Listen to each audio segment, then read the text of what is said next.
So there's no doubt that I created the earth. I spoke into being everything that you are seeing so that man would appreciate my worth. Then I placed man in the Garden of Eden, a garden so saturated with my presence to the extent that the devil couldn't walk in with boldness. So then he had to sneak in sleekly as a serpent. But it's a shame that you've forgotten what a garden represents. The garden is simply earth with a touch of heaven, a place totally devoid of death, because it was a place where everything was birthed. So basically the garden was heaven on earth. But now I look down and I see the reverse of that which I intended. Well, here we go again with the rebirth of the fall of man, that which my grace had ended. So I sit on my throne and then I watch helplessly as my own people fall in love with everything worldly and leave that which concerns me alone. You see, heaven on earth is not a mixture of the divine and the worldly. It is simply the world giving way to the domination of that which is heavenly.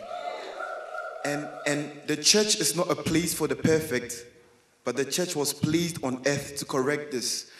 But nowadays, the church has been confined to a room, a building, and this probably accounts for all the gloom I'm seeing. So, on the surface, it may seem that the situation was better in the Old Testament, because honestly, in those days, I was confined to the Ark of the Covenant. And I know how awkward this may sound, but think about it, at least once in a while, they move the Ark of the Covenant around. It basically tears my heart apart how you people don't realize how I yearn to dwell in your hearts.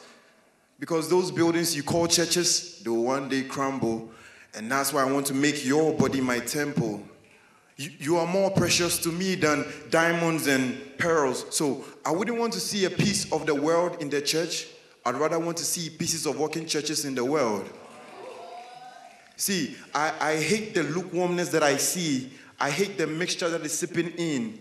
The reason why there are so many people in the church that are lukewarm is because too many people come to church just to keep the pews warm. So nowadays, Christianity looks like the horizon. From afar, it looks like the church is close to heaven, when, as a matter of fact, it isn't. So it's okay for you to work out in the gym, but I'm saying better it is for you to work out your own salvation with fear and trembling. And if you've been paying attention, I'm saying that I am the solution, and everything else would attain perfection if you could just pour me into the problem. Okay, so then let's role play. So you are the bride, and I am the groom in excessive haste. It may seem that I am too impatient to roll up the veil at that slow pace. So then I tore the veil from top to bottom to reveal my bride's face. And as a matter of fact, I tore the veil from top to bottom to usher you into the most holy place. So anytime you feel that your faith is empty, and anytime you feel ashamed and guilty, and anytime you feel that your garment is stained and dirty, could you please allow me to introduce you to the only women in my life, Grace and Mercy? I created the birds and I created the seas. I created that which hurts and that which makes you bleed.